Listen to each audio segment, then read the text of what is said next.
이사야 53장 1절부터 6절 말씀 한 절씩 교독하겠습니다. 우리가 전하는 것을 누가 믿었느냐? 여호와의 팔이 누구에게 나타나느냐?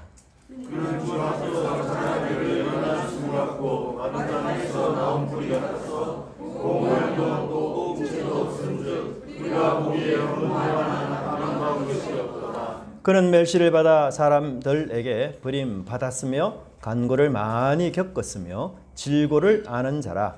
마치 사람들이 그에게서 얼굴을 가리는 것 같이 멸시를 당하였고 우리도 그를 귀히 여기지 아니하였도다. 그는 실로 우리의 질고를 지고 우리의 슬픔을 당하였거늘 우리는 생각하기를 그는 징벌을 받아 하나님께 맞으며 고난을 당한다 하였노라. 그가 찔림은 우리의 허물 때문이요 그가 상함은 우리의 죄악 때문이라. 그가 징계를 받음으로 우리는 평화를 누리고 그가 채찍에 맞음으로 우리는 나음을 받았도다. 우리는 다 맞아서 그렇게 하여 각기 죄로 하거늘 여호와께서는 우리 모두의 죄악을 그에게 감당시키셨다. 아멘. 네. 우리 좌우로 인사 한번 하면 좋겠습니다. 반갑습니다. 네, 잘 오셨습니다. 네. 네. 우리 아주 귀한 분 또 이렇게 보여서 감사합니다. 우리 송은희 집사님 남편 되시는 우리 염생님 오셔서 너무 감사하고요. 네, 우리 인사 같이 내중에 나누시면 좋겠습니다. 여하튼 지난주간 또 편찮으셔서 감기 때문에 못 오신 분들도 건강한 얼굴로 이렇게 뵙게 되어서 너무 감사합니다. 네, 장로님도 이렇게 뵙게 되어서 반갑고요. 네. 오늘은 우리 교회에서 아주 중요하게 생각하는 성찬식 예배를 하나님께 드리는 날입니다. 성찬 예배는 예수님의 유언과 같은 그런 성격이 있습니다. 우리 사회에서 유언을 어떻게 취급합니까? 아버지나 어머니의 유언 혹은 남편이나 아내의 유언들을 우리는 아주 중요하게 생각하고 그것을 할 수 있는 한 반드시 실천하고 또 쉽게 잊지 않으려고 그렇게 노력을 할 것입니다. 이처럼 예수님도 제자들에게 마지막 만찬 최후의 식사를 함께 하시면서 이 성찬 의식을 제정하시고 떡과 잔을 나누시면서 이것을 행하여서 나를 기념하라 이렇게 말씀하셨습니다. 떡은 우리 죄 때문에 찢어지고 쪼개어진 예수님의 몸을 의미합니다. 그리고 잔은 우리의 죄 때문에 예수님께서 흘리신 피를 의미합니다. 그리고 우리가 이 떡과 이 잔을 마실 때마다 주님의 죽으심과 또한 그의 지극한 사랑, 그의 용서와 또 자비 그것을 기억하고 은혜 받은 백성답게 이 세상을 살아가라 그렇게 말씀하고 계시는 것입니다. 그렇다면 우리의 이 끔찍한 죄를 담당하신 예수님의 일생과 또한 그의 십자가가 어떤 의미가 있는지를 오늘 이사야서의 예언을 통해서 한번 살펴보고 은혜 받는 시간이 되었으면 좋겠습니다. 예수님은 30세부터 공생애를 시작하셨습니다. 즉 30세부터 이제 하나님의 아들로서의 공생애를 시작하셨는데요. 예수님은 이 30세부터 시작하셨던 이 공생애에는 예수님이 세례를 받으시고 또 3년 동안의 고난을 받으시고 그리고 십자가에서 죽기 전에 신문과 고초를 당하시고 마침내 십자가에 죽으시고 이제 부활 성천하신 그런 내용들이 예수님의 공생애의 내용들입니다. 그런데 이런 예수님의 공생애에 관한 전체 공생애에 관한 예언을 한 구약 성경 하나를 꼽아라 그렇게 말한다면 바로 이사야 53장이라고 할 수가 있습니다. 유명한 영국의 목사이면서 신학 박사인 존 스토트 목사님은 이사야 53장의 2절만 제외하고는 이 장에 나오는 모든 구절들은 바로 신약의 예수님에게 적용되었으며 어떤 구절들은 이 나오는 53장 9절에 여러 번 신약에서 적용되었다 그렇게 말씀하고 있습니다. 즉 53장은 구약 내용이지만 실제로는 신약의 책처럼 예수님의 일생을 요약한 예언의 말씀이다. 우리가 그렇게 볼 수가 있습니다. 구체적으로 좀 살펴본다면 요한복음 1장에서 요한은 예수님을 향해서 하나님의 어린 양이다 이렇게 말씀하셨는데 이사야 53장 7절에서는 바로 이사야가 어린 양으로 또 잠잠한 양에 대해서 설명하고 있고요. 특별히 요한복음 12장 38절에서는 이사야 53장 1절의 말씀을 적용해서 주의 팔이 누구에게 나타났습니까? 라고 그렇게 요한이 외쳤던 것을 우리는 보게 됩니다. 뿐만 아니라 마태는 이사야 53장 4절의 말씀을 인용해서 우리의 질고를 지고 우리의 슬픔을 당하시는 예수님을 노래했는데요. 이 역시 이사야 53장 4절에 나오는 내용을 마태가 마태복음 8장 17절에서 인용한 것으로 이렇게 볼 수가 있습니다. 그 외에도 베드로 전후서에도 그런 내용들이 굉장히 많은데요. 이처럼 예수님의 공생애는 철저하게 이사야 53장의 말씀과 아주 긴밀하게 연결되어 있음을 우리는 보게 됩니다. 그렇다면 이사야는 이 예수님의 고난받으시는 모습을 몇 가지로 설명을 해주고 있는데, 첫째는 거부와 배척을 당하신 예수님을 설명하고 있습니다. 따라합시다. 거부와 배척을 당하셨습니다. 거부와 배척을 당하셨습니다. 네, 예수님은 거부와 배척을 당하셨는데요.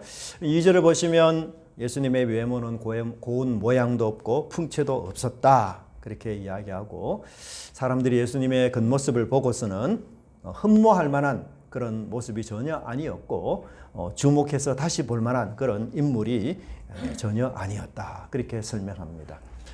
특별히 예수님의 모습에 대한 비유를 마른 땅에서 나온 새순 같다, 그렇게 말씀하는데요. 여러분, 메마른 땅에 새순이 나오면 어떻습니까? 그 메마른 땅에 나오는 새순은요, 건강해 보이지 않습니다. 물기가 없는 땅에서 자랐기 때문에 굉장히 시들시들하고 아주 나약하고 줄기가 가늘고 초라한 그런 모습을 가졌는데요. 바로 예수님이 그런 모습이셨다라고 말합니다.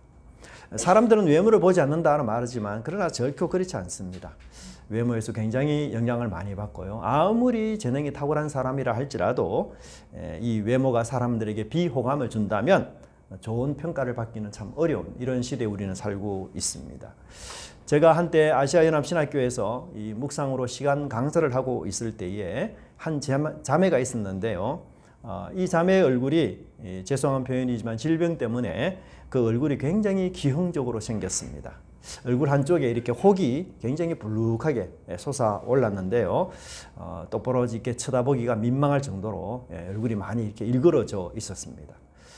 그 자매가 웃어도 이 얼굴 표정이 웃는 표정이 아니에요. 왜냐하면 이 얼굴 근육 자체가 이미 기형적으로 뒤틀렸기 때문에 정상인들이 웃는 그 자연스러운 표정이 전혀 나오지 않습니다. 오히려 웃으면 더 기괴할 정도로 이 모습이 일그러지는 그런 얼굴을 가진 여성이었습니다. 사실 뭐 그 정도로 어떻게 얼굴에 큰 혹이 생겨서 흉할 정도고, 그리고 이제 색깔도 많이 이렇게 퍼런색으로 이렇게 변색이 되어 있는 그런 몸이었어요. 그래서 이제 참 고통할 수 있고, 그리고는 뭐 이렇게 참 이게 사람들에게 교자기가 참 쉽지 않잖아요. 집에 이렇게 방구석에 그냥 처박혀 있을 수도 있는데, 그래도 이 자매는 예수님을 믿는 자매로서 항상 밝은 표정으로 긍정적인 자세로 그렇게 학교를 다녔던 기억이 있습니다. 예수님은 흠모할 만한 카리스마가 전혀 느끼지 않는 그런 사람이었습니다. 적어도 우리 사회, 우리 공동체, 우리 교회를 지도하고 이끌어갈 지도자는 외모가 그래도 보기 좋고 또 사람을 이끄는 매력이 있어야 되지 않겠나, 그런 생각을 하지만 예수님에게는 그런 모습이 전혀 없었다라고 저자는 이사야는 설명하고 있습니다. 심지어 그뿐만 아니라 예수님은 이사야 52장 14절에서 타인보다 몸이 많이 상했다, 그렇게 이야기하고 있습니다. 예수님이 이 상하신 모습, 모양 보니 야, 저건 사람이 아니구나, 이렇게 사람이 느껴졌습니다. 얼마나 그 예수님의 몸이 상하고 채찍에 많이 맞았는지 사람처럼 보이지 않고, 여러분, 사람처럼 보이지 않았다라는 말은 결국 무슨 말입니까? 짐승처럼 보였다, 그 말인 것이죠. 예수님이 바로 십자가를 지시기 전에 신문과 채찍과 고통을 당하시고 가시면류관에 찔리셔서 얼굴은 온통 피범벅으로 계셨던 그 상황에서 사람들이 예수님의 얼굴과 모습을 보고는 참 사람이 아니다, 이렇게 느끼고 그 모습에 너무 놀라워했다라고 성경은 말하고 있습니다. 여러분, 고대 당시 로마 병사들 채찍질을 많이 죄인들에게 때렸는데요. 이 채찍에는 굉장히 날카로운 쇠붙이라든지 낚시바늘 같은 것이 그 채찍에 붙어져 있어요. 그래서 이것을 향해서 몸을 다 벗은 몸에 이렇게 채찍질을 때리면 그 낚시바늘 같은 것이 몸에 탁 걸리면서 땡기면은 살점이 떨어져 나옵니다. 그러니까 그 떨어져 나온 살점으로부터는 피가 흐르는 것이 당연하겠죠. 그래서 이 로마 병사들의 채찍은 굉장히 위험한 것이고 이 채찍질만으로도 과다 출혈해서 죽은 사람이 있을 정도로 아주 그렇게 잔인한 것이었습니다. 그런데 예수님은 이런 채찍을 수없이 맞으셨고요. 예수님의 등과 팔과 다리에는 이 채찍 때문에 살점이 떨어져 나갔고 온 몸은 피투성이었습니다. 그래서 사람들이 겉으로 보기에는 이게 사람의 몸이 아니라 마치 짐승의 몸처럼 형체를 분간할 수 없을 정도로 그 몸이 상하셨다라고 설명하고 있습니다. 뿐만 아니라 예수님을 향해서 채찍을 휘두른 이 로마 병사들은 오늘 본문에 나오는 내용처럼 예수님을 무시하고 모욕하고 심지어 조롱하기까지 했습니다. 어떤 사람은 예수님의 얼굴에 침을 뱉기도 했습니다. 그리고 예수님의 얼굴에 손바닥으로 때리면서 그를 모욕하고 조롱했던 것이었습니다. 사람들은 예수님을 멸시하고 배척하고 그리고 버렸고 퇴물 취급하면서 예수님을 왕따 취급했던 것이었습니다. 그 결과 예수님은 53장 3절의 말씀에 보시면 사람들이 예수님에게서 자신의 얼굴을 가리웠다 그렇게 표현하고 있습니다. 예수님을 향해서 얼굴을 돌렸다 그 말인 거죠. 그 말은 예수님과의 관계를 거부하고 외면하고 나는 당신과 더 이상 관계를 끊어버리겠다 거절하는 거 아니에요? 나는 당신을 알지 못한다. 당신과 모든 관계를 끊고 절대로 나는 당신의 얼굴을 다시 볼 일이 없을 것이다. 그렇게 예수님에게 냉정하게 예수님을 만나는 모든 사람들이 다 피하고 얼굴을 가리웠던 것이었습니다. 심지어 3년 동안 예수님을 스승이라 그렇게 따라다니면서 생사고락을 함께 했던 제자들조차도 거의 대부분이 예수님을 버리고 그의 곁을 떠났습니다. 예수님이 받으신 이 상처는 그 분량과 횟수의 제한이 없었던 것이었습니다. 사람들은 예수님을 향해서 무제한 공격하고 상처를 입히셨습니다. 종교 지도자뿐만 아니라 간악한 로마 병사들뿐만 아니라 한때 예수님을 따라다니면서 찬양하던 무리와 군중들까지도 합세해서 온통 예수님을 미워하고 정오했던 것이었습니다.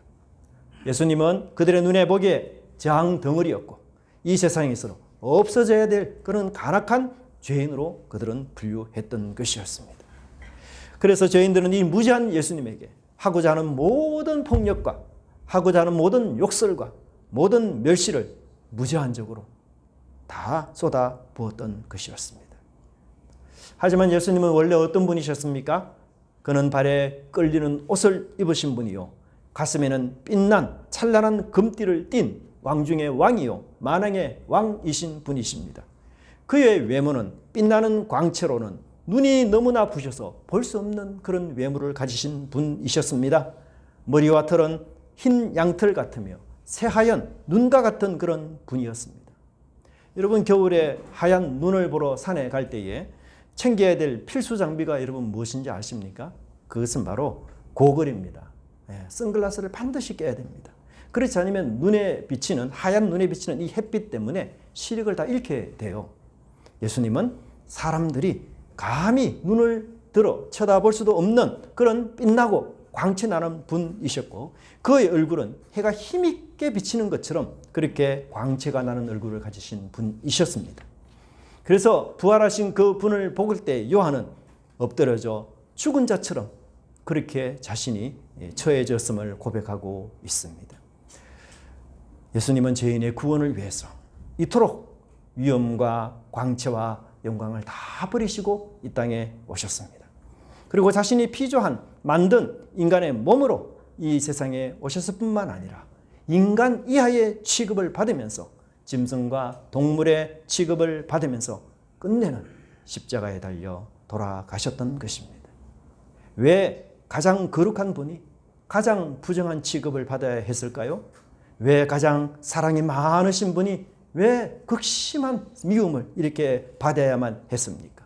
왜 인자와 긍휼이 그렇게 풍성하신 하나님 주님께서 머리에 가시관과 수없는 채찍으로 짐승 같은 대접을 받아야만 했습니까? 하나님과 얼굴을 대면하여 보시던 그 예수님이 하나님도 거부하고 모든 사람도 거부하고 얼굴을 돌리는 그런 모독과 무시와 거부와 냉대를 주님은 왜 받아야 했습니까? 그것은 바로 두 번째로 죄인을 하나님의 자녀로 삼기 위함이었습니다. 따라합시다. 죄인을 하나님의 자녀로 삼기 위함이었습니다. 네. 5절을 보십시오. 예수님이 고통을 받으셨고 이렇게 혹독한 고통을 받으신 궁극적인 이유, 짐승 같은 취급을 받으신 궁극적인 이유는 바로 죄인인 우리를 의인되게 하고 의인이신 예수님이 죄인으로 삼기 위함이었다라고 말씀하고 있습니다. 예수님은 죄인으로부터 받아야 할, 담당해야 될 모든 고난과 배척과 거부와 무시와 멸시를 고스란히 우리 죄인을 위해서 담당하셨던 것입니다. 내가 받아야 될, 내가 당해야 될 하나님으로부터 그 무시와 거부와 배척, 그 무한의 상처를 예수님이 내 대신 모든 것을 짊어지시고 당하셨던 것이었습니다. 여러분, 하나님은 그동안 이스라엘의 구원과 이방 나라들로부터의 해방을 위해서 놀라운 지도자를 많이 보내주셨습니다. 이스라엘 역사 속에서 여러분 위대한 지도자라고 한다면 누가 생각이 납니까? 모세가 단연 생각이 날 것이에요. 얼마나 위대한 지도자입니까? 얼마나 놀라운 역사를 일으켰던 그런 사람이었습니까? 정말 이스라엘 역사 속에서 모세만큼 위대한 지도자 찾아보기 어려울 것입니다. 또 왕이라고 한다면 누구를 꼽겠습니까? 다윗 아니겠습니까? 다윗이 얼마나 위대한 왕입니까? 이스라엘 역사 속에서 정말 전무후무한 공로를 세운 왕, 그 왕이 바로 다윗 왕이었습니다. 다윗 왕 이전에도 그 왕 이후에도 다윗 왕처럼 위대한 왕은 없었던 것이죠.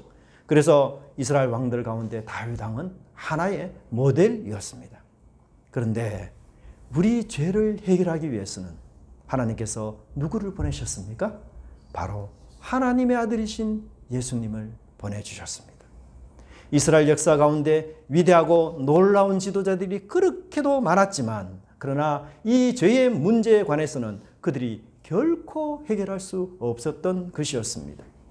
인류 최대의 적, 인류 최고의 원수인 이 죄는 모세와 다윗 같은 사람이 수없이 와도 결코 해결할 수 없었던 것이었어요. 그래서 그 유명하고 혁혁한 공을 세운 모세와 다윗도 결국은 죄의 희생자가 되고 죄의 먹잇감이 되어서 죽고 만 것이었습니다. 그래서 하나님은 죄 없는 자신의 아들이신 예수님을 보내주셔서 우리의 모든 죄를 담당하시고 십자가의 죽임을 당하도록 하셨던 것이었습니다. 예수님은 33년의 짧은 인생을 사셨습니다. 그러나 한 번도 안락하거나 편안하거나 넉넉한 삶을 사신 적이 없었습니다.